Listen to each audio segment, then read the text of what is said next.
The Great Hall on Prime was the most beautiful place in the known galaxy. Crystal pillars rose toward a ceiling that showed the stars themselves. Thousands of aliens from hundreds of species filled the massive chamber.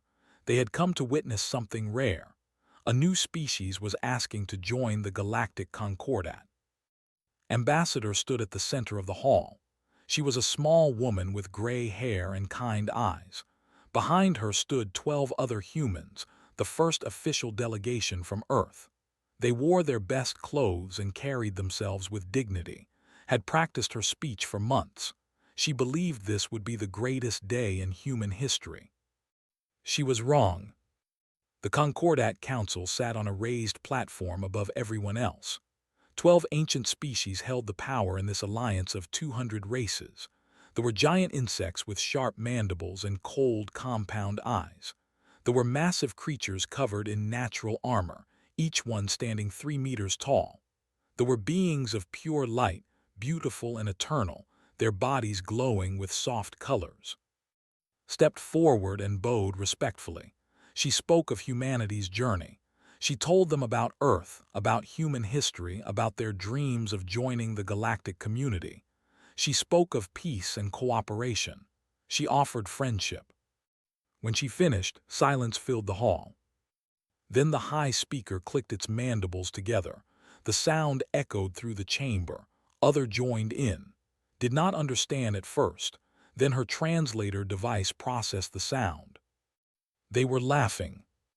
The joined next, their deep voices rumbling like distant thunder. Even the beautiful dimmed their lights and turned away, as if looking at humans caused them pain. The high speaker raised one of its many limbs for silence. It leaned forward and studied the human delegation like a scientist studying bacteria. "You are Category 7, they announced. The lowest classification, primitive, insignificant. Kept her face calm, but her heart was pounding. "I do not understand. We have achieved faster than light travel. We have come in peace. We wish only to—" "You wish," the war chief interrupted her with a snort. "Little soft creature, do you know what you are? You have no natural weapons, no claws, no armor, no venom. Your bodies are weak bags of water. You die from simple diseases. Your lives last barely 100 years. Some of us remember when your species still lived in caves." Laughter again. This time it spread through the entire hall. Thousands of aliens found humans hilarious. And Counselor spoke next. Its voice was like music, but the words were cruel. "Your world is a death trap, earthquakes, volcanoes, predators, plagues. How did you even survive? You have no psionic abilities. You cannot sense danger. You cannot communicate through thought. You are blind and deaf compared to true sentient beings." Wanted to argue.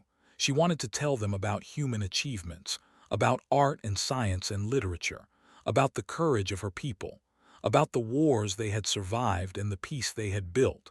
But she could see it would not matter. These beings had already decided what humans were worth. "Nothing."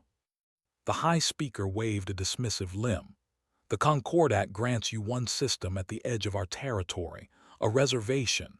You will stay there, you will not expand. You will not interfere with civilized species. In a few million years, perhaps you will evolve into something worth noticing. Until then, remain quiet, breed, survive if you can." The hall erupted in more laughter. Some aliens pointed at the humans. Others made gestures that translator could not fully explain but clearly meant contempt. She stood there for a long moment. Her fellow delegates looked at her with shock and pain in their eyes. One young man was shaking with anger, placed a gentle hand on his arm to calm him. Then she did something that surprised everyone, including herself. She smiled. "Thank you for your time," she said politely. "We will return to our people and share your decision." The aliens seemed confused by her calm response. They had expected begging or tears or anger. Instead, this small, soft, weak creature simply smiled and bowed and turned to leave.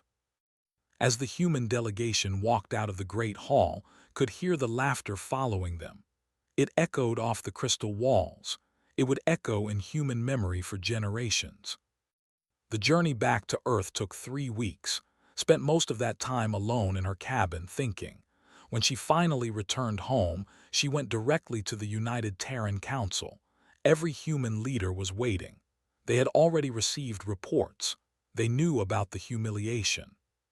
Stood before them and told the full story. She did not hide anything. She described every insult, every laugh, every cruel word. When she finished, the room was silent. "What do we do now?" the council president asked. Looked at the leaders of humanity. She saw anger in their eyes. She saw hurt. She saw something else too, something that had kept humans alive through ice ages and plagues and wars, something that had driven them from caves to cities to the stars. She saw determination. "We accept their offer," said calmly. "We take their reservation system. We smile and nod and cause no trouble." "You want us to surrender?" a general demanded. "No." Eyes were cold now. "I want us to prepare. They think we are weak because we have no claws or armor or venom. They are wrong. Our weakness is our strength. We had to become clever to survive. We had to build tools. We had to work together. We had to adapt." She paused and looked at each leader in turn. "They gave us everything we need. They showed us their arrogance. They showed us their blindness. They believe we are nothing. Good. Let them believe it. Let them forget about us. And while they laugh and congratulate themselves on their superiority, we will do what humans have always done." "And what is that?" the president asked. Smiled again, but this time there was no warmth in it. This was the smile of a predator that had just spotted its prey. "We will overcome. We will adapt. We will build. And when the time comes, we will show them exactly what these soft, weak, primitive creatures can do." That night the decision spread across every human colony. The message was simple. The galaxy thought nothing of humanity. The galaxy was about to learn how wrong it was. The quiet century had begun. 100 years passed. The galaxy forgot about humanity almost completely. Sometimes a Concordat observer would visit human space. They would see small colonies on harsh worlds. They would see old ships with outdated technology. They would see humans struggling to survive, just as expected. The observers would file their reports and return home, satisfied that the primitives remained in their place. They never looked deeper. They never thought to look deeper. Why would they? Humans were Category 7. They were nothing. This was exactly what humanity wanted. Behind the mask of poverty and struggle, something extraordinary was happening. The United Terran Council had launched Project Prometheus in secret. It was the largest effort in human history. Every colony participated. Every scientist contributed. Every factory produced. Every child learned. The goal was simple. Humanity would never be humiliated again. Doctor was one of the leaders of Project Prometheus. He was a physicist from the colony on New Shanghai, a brilliant man with wild hair and tired eyes. For 30 years, he had studied alien technology. He had taken apart biomachines and alloys and energy crystals. He had learned how they worked. Then he had made them better. "The aliens think their technology is perfect," he told his team one day. "They have used the same designs for thousands of years. They never improve because they never need to. They are comfortable. They are lazy." He held up a small device that glowed with soft blue light. "This is an power cell. It can run a small ship for a year. Very impressive." He smiled and held up another device, this one built by human hands. It was smaller and uglier, but it glowed much brighter. "This is our version. It can run a battleship for 10 years. His team stared in amazement. Such improvement should have been impossible. "How?" one young scientist asked. "Because we had to," answered. "The never faced extinction. They never had to push beyond their limits. We did. We still do. That is our advantage. We are desperate. Desperation breeds innovation." Across human space, similar scenes played out every day. Doctor developed neural link technology that connected human brains directly to machines. Pilots could fly ships with their thoughts. Soldiers could share information instantly. Commanders could see through the eyes of every unit under their control. Admiral created new war doctrines. She studied every alien species and found their weaknesses. They were fast but fragile. They were strong but slow. They were powerful but arrogant. Every advantage had a matching disadvantage. Every strength had a hidden weakness. "We cannot fight them head to head," explained to her officers. "We do not need to. We will fight our way, fast, dirty, unpredictable. We will hit them where they are weak and run before they can respond. We will use their assumptions against them." The shipyards were hidden in asteroid belts and gas giant moons. Thousands of workers built warships in secret. The designs were unlike anything the galaxy had seen. They were not elegant like vessels or brutal like dreadnoughts. They were practical. They were efficient. They were deadly. Human freighters carried hidden weapons. Human mining stations housed research labs. Human colonies trained soldiers in underground facilities. Everything was connected through encrypted communications that no alien could decode. The Concordat never suspected. Why would primitive humans have secrets worth hiding?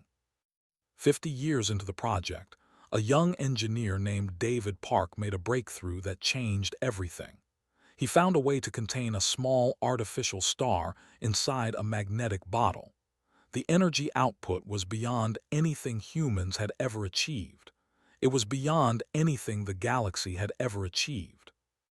When Park presented his discovery to the council, the leaders wept.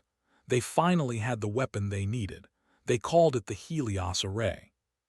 Construction began on a ship large enough to house the weapon. They named it the Prometheus after the project itself. It would be 5 kilometers long.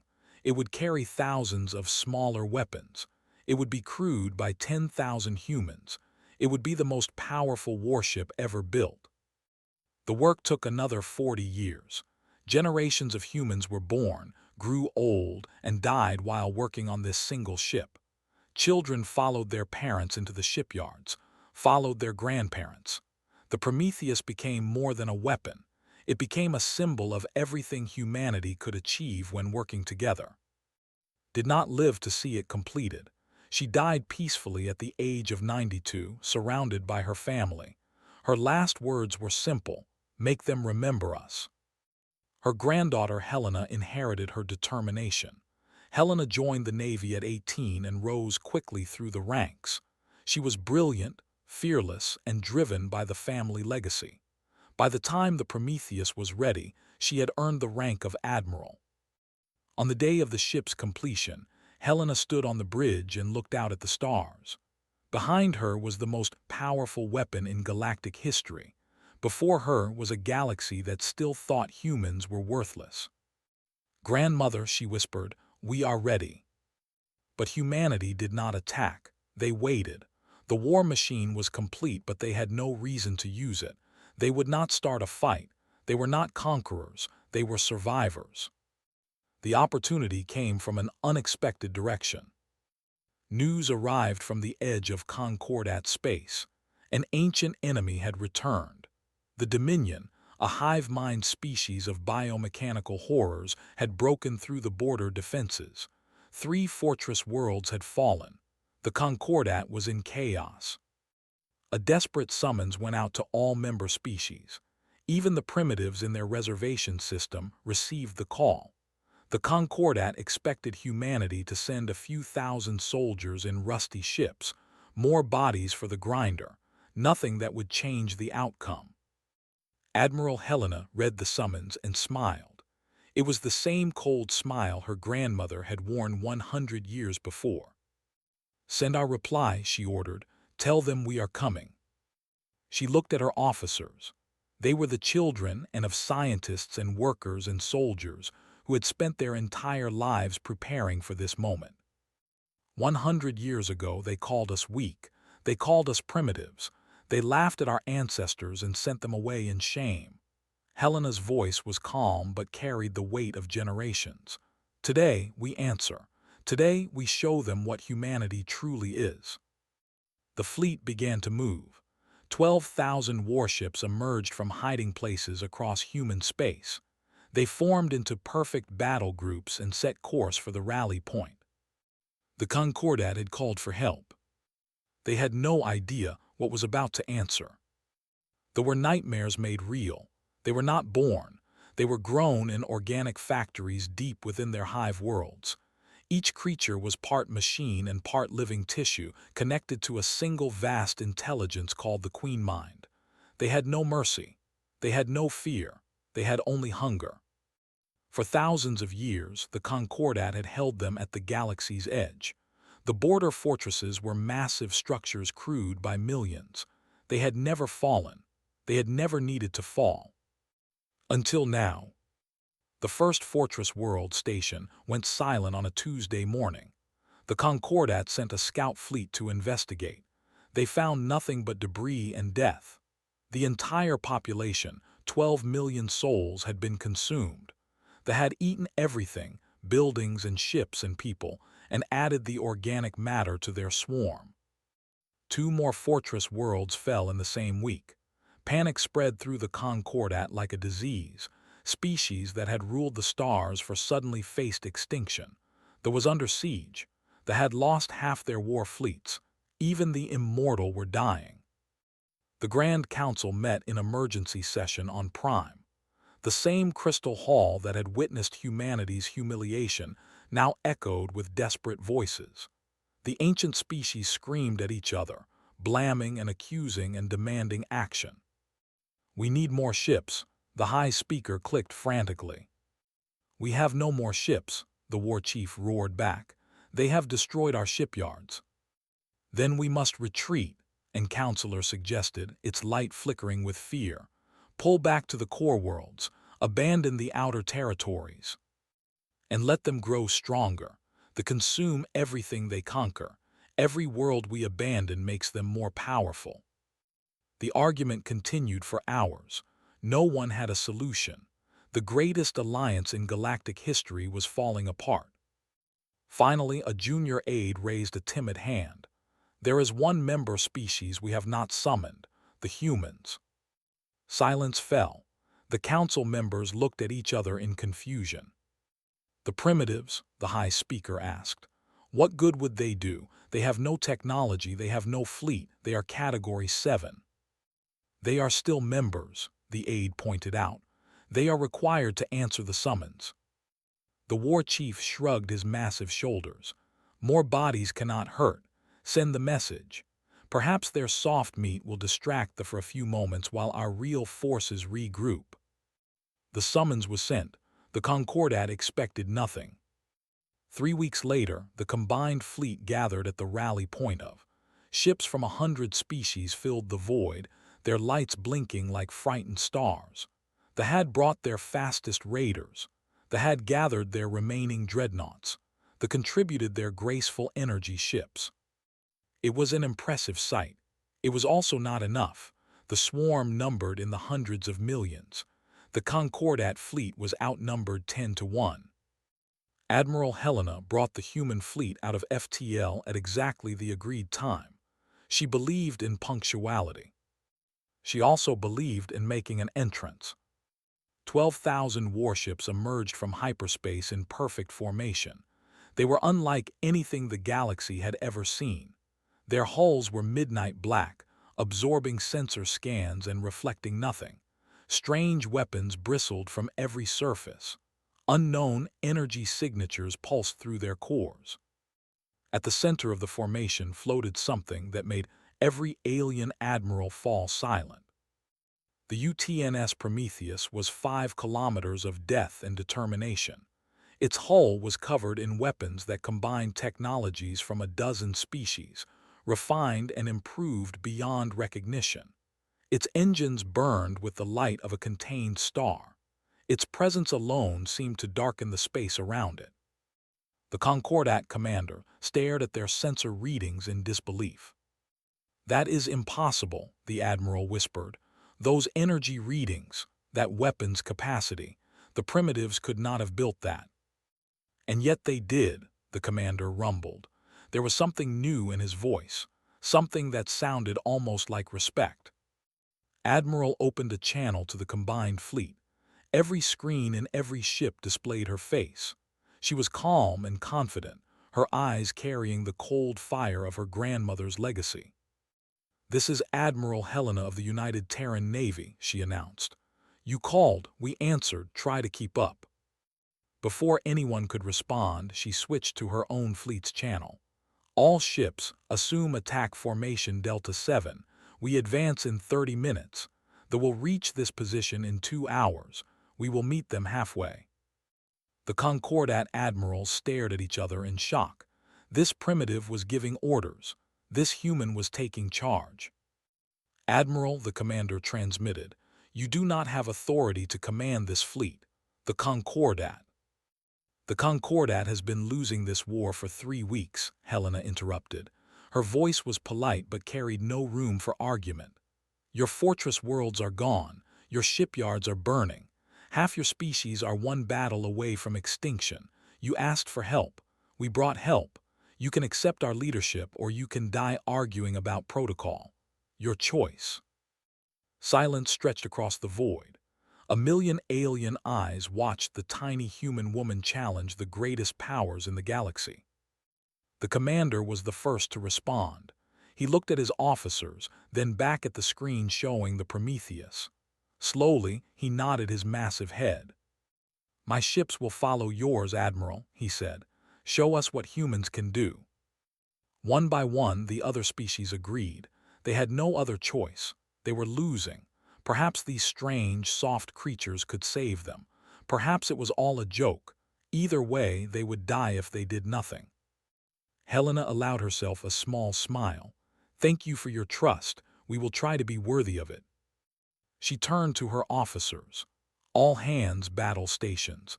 This is what we trained for. This is what we built for. 100 years ago, our ancestors were laughed out of that crystal hall. Today, we pay that debt. Today, we show the galaxy what humanity really is." The fleet began to move. 12,000 human warships led the way, with the combined Concordat forces following behind. They flew toward the coming darkness, toward the swarm of nightmares that had never known defeat. Somewhere in the void, the Queen Mind sensed the approaching fleet. She tasted their fear and their desperation. She had consumed 100 species. These would be no different. She did not notice the new ships at the center of the formation. She did not recognize the threat they represented. By the time she understood, it would be far too late. The Battle of Nebula began at dawn, though in space there was no sun to mark the hour. The swarm filled the darkness ahead, a living wall of teeth and hunger that stretched beyond sensor range. Hundreds of millions of bioships moved as one, guided by the Queen Mind's cold intelligence. The Concordat admirals had planned a fighting retreat. They would slow the enemy, trade space for time, and hope for a miracle. Admiral had different orders. "All human vessels attack Pattern Omega," she commanded. "We go through them." The admiral watching from his flagship clicked his mandibles in confusion. "Through them? That is suicide. We should pull back in." He never finished the sentence. The human fleet was already moving. They did not advance in stately formation like Concordat ships. They did not maintain battle lines or proper spacing. They scattered like a swarm of angry insects, each ship moving independently but somehow perfectly coordinated. Neural links connected every pilot and gunner and captain into a single fighting mind. The first wave crashed against the human vanguard and shattered. Human weapons fired in patterns that alien eyes could not follow. Missiles with alien-derived guidance systems found weak points that the Concordat had never discovered. Energy beams combined technology with human improvements, cutting through bioarmor that should have been impenetrable. Kinetic rounds accelerated to relativistic speeds, punched holes through hive ships the size of mountains. But it was not the weapons that shocked the watching aliens. It was the humans themselves. Concordat species fought with honor. They valued their lives. They retreated when wounded and surrendered when defeated. Humans did none of these things. A damaged human cruiser, its engines failing and its weapons depleted, rammed directly into a carrier. The explosion killed 10,000 enemy creatures and the 300 humans aboard. The crew had voted unanimously for the action. They died screaming defiance. Human pilots flew their fighters into gaps between enemy ships, knowing they would never escape. They bought seconds of cover for their comrades with their lives. Their neural links transmitted their final thoughts to the fleet. No regret, no fear, only determination. Human Marines boarded hive ships through breaches cut by their own weapons. They fought in corridors filled with acid and horror, their power armor melting around them as they pushed forward. They planted bombs in the hearts of living vessels and died laughing as the explosions followed them into darkness. The war chief watched in stunned silence as a human destroyer, crewed by only 50 souls, held a choke point against 1,000 enemy fighters. The ship was cut to pieces. Every weapon was destroyed. Life support failed. Still the humans fought, using their dying vessel as a shield while civilian transports escaped behind them. "What are these creatures?" the war chief whispered to no one in particular. "What made them this way?" And Counselor answered softly, "We did. We told them they were nothing. We made them prove us wrong." The battle raged for 6 hours. The human fleet lost a third of its strength, 3,000 ships destroyed, 2 million humans dead, but the lost far more. For every human vessel that fell, 100 enemy ships died with it. And still it was not enough. The swarm was too large. For every creature killed, 10 more took its place. The Queen Mind adapted to human tactics, changed her formations, pressed the attack with endless reinforcements. The Concordat admirals began to despair. The humans had fought beyond anything they could imagine, but the tide was still against them. They would win through sheer numbers. Admiral watched the battle unfold from the bridge of the Prometheus. Her face showed no emotion, but her heart was breaking. She had sent so many good people to their deaths. She had asked for everything, and they had given it without hesitation. Now it was her turn to give. "Is the Helios array ready?" she asked quietly. Her weapons officer nodded. "Fully charged, Admiral. But if we fire at this range, we will be caught in the blast zone. There is no time to retreat to safe distance." Helena looked at the tactical display. They were massing for a final push. Millions of ships gathered in a dense formation, preparing to overwhelm the remaining defenders. "That formation," she said. "If we hit it with Helios, we break their main fleet." "Yes, Admiral, but we cannot escape the effects, the radiation alone." "I understand." Helena turned to face her crew, 10,000 humans who had volunteered for this mission, knowing they might never return. They looked back at her with steady eyes. No one spoke. No one needed to. She activated the fleet-wide channel. "All ships, this is Admiral, pull back to minimum safe distance. Prometheus will hold this position. Execute immediately." The human fleet began to retreat. Only the Prometheus remained, its massive form drifting toward the heart of the enemy swarm. "Admiral, please reconsider," the commander transmitted, genuine concern in his clicking voice. "Your ship is too valuable to lose. Your people need you." Helena smiled. "My people taught me that no one is too valuable to sacrifice. We are all equal in service. Today, it is my turn." She closed the channel and gave the final order. "Fire the Helios array." Deep within the Prometheus, the artificial star contained in its core began to spin faster and faster. Energy built beyond measurement. The ship's hull groaned under the pressure. Warning alarms screamed throughout the vessel. Then the weapon fired. A beam of stellar fire 100 kilometers wide tore through space. It was not light. It was not plasma. It was a piece of the sun itself, unleashed upon the enemies of humanity. The formation disappeared. 40 million ships ceased to exist in 30 seconds. The queen mind screamed across a billion neural links as a quarter of her children burned to nothing. The Prometheus was caught in the edge of its own weapon. Sections of the ship melted. Crew members died by the thousands, but the vessel held together. The shields, designed to withstand anything, kept the core intact. When the light faded, the swarm was broken. The survivors fled in chaos, their connection to the queen mind shattered by shock and pain. For the first time in recorded history, they retreated. Admiral sat in her command chair, burns covering half her body, surrounded by the surviving members of her crew. Medical teams rushed to help the wounded. Damage control teams fought to save the ship. She opened a channel to the combined fleet. Her voice was weak but clear. "This is Admiral, the enemy is in retreat. Pursue and destroy, show no mercy, they would show none to you." The Concordat fleet surged forward, chasing the fleeing. They had never won a battle against this enemy. Today, they were hunting them like animals. The war chief transmitted one final message to the Prometheus before joining the pursuit. His voice was thick, with an emotion his species rarely showed. "Admiral, thank you on behalf of my people. On behalf of all our peoples, thank you." Helena leaned back in her chair and closed her eyes. Her grandmother's words echoed in her memory. "Make them remember us." "We did it, grandmother," she whispered. "They will never forget." The war was not over, but the turning point had passed. Humanity had proven itself in fire and blood and sacrifice. The laughingstock of the galaxy had become its savior. And this was only the beginning. The war lasted 3 more years.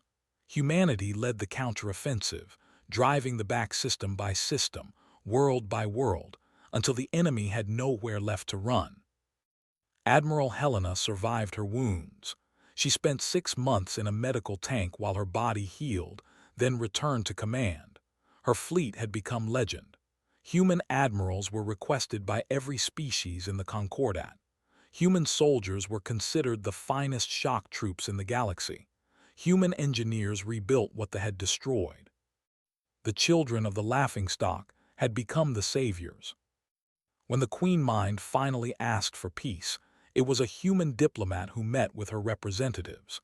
James was the great-great-grandson of the scientist who had made so many breakthroughs during the Quiet Century. He had his ancestors' brilliant mind and his people's determination. The negotiations lasted 1 week. They agreed to withdraw beyond the galactic rim. They agreed to never return.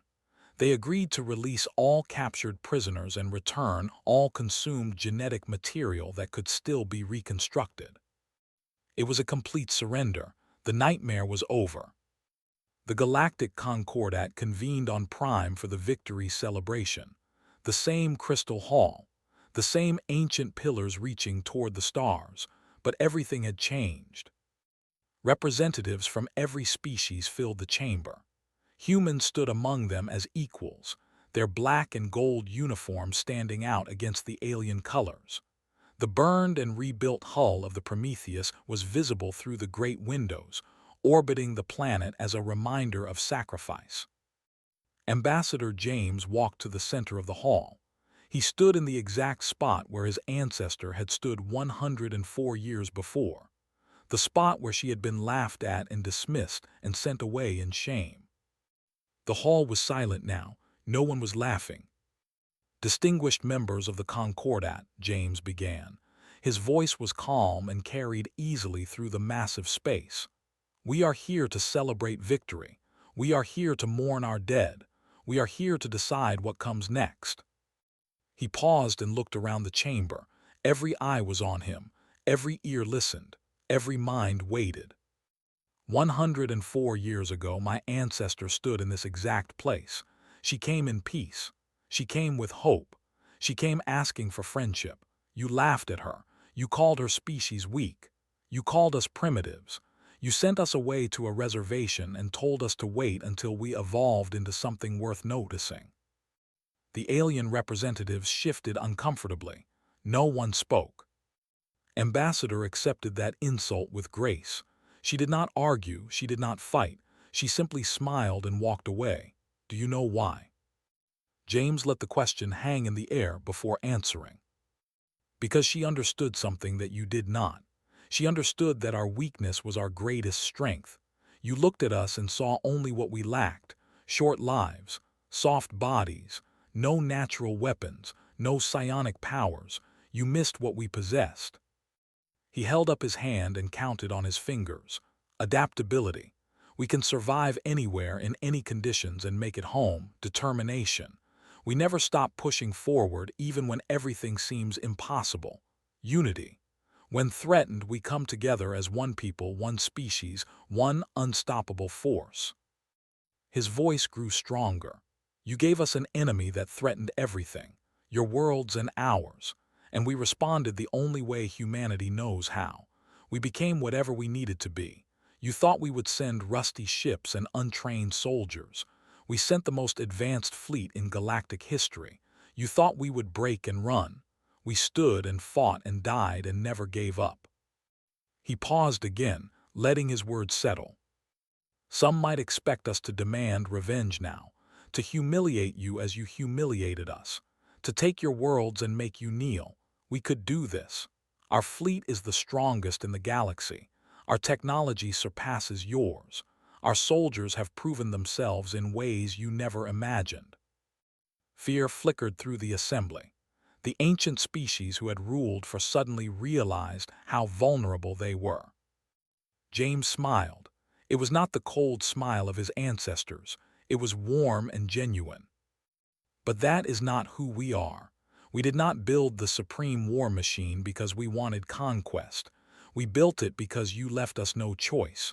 We built it to survive. We built it to protect ourselves. And now we will use it to protect you. He opened his arms wide, including the entire assembly in his gesture. We are not here for revenge. We are here for unity, true unity, not the alliance of convenience that failed against a real partnership of equals where every species contributes and every species benefits. The High Speaker rose from her seat. She was old now, much older than the one who had laughed it so long ago, but she remembered the stories. She felt the weight of that ancient mistake. Ambassador, she clicked softly, how can we ever earn your forgiveness? We treated your ancestors with contempt. We dismissed your entire species as worthless, the shame of our actions. There is nothing to forgive, James interrupted gently. Your contempt made us strong. Your dismissal made us united. Your underestimation gave us the century we needed to prepare. In a strange way, we should thank you. He looked up at the crystal ceiling at the stars beyond. The galaxy is a dangerous place. The will return someday. Other threats will emerge. We need each other, all of us. The speed of the strength of the wisdom of the determination of humanity. Together, we are unstoppable. The vote was unanimous. Humanity was elevated to first-tier status, the highest rank in the Concordat. They were given seats on the Supreme Council, command of the combined military, leadership of the scientific consortium. But more important than titles was the change in how the galaxy saw them. Humans were no longer jokes. They were no longer primitives. They were respected. They were admired. They were, perhaps for the first time, truly welcome. That evening, James stood on a balcony overlooking the crystal spires of Prime. The city glowed with celebration. Ships from 100 worlds filled the sky, their lights dancing against the darkness. And Counselor joined him. She was ancient even by her species' standards, her light soft and flickering like a candle near the end of its life.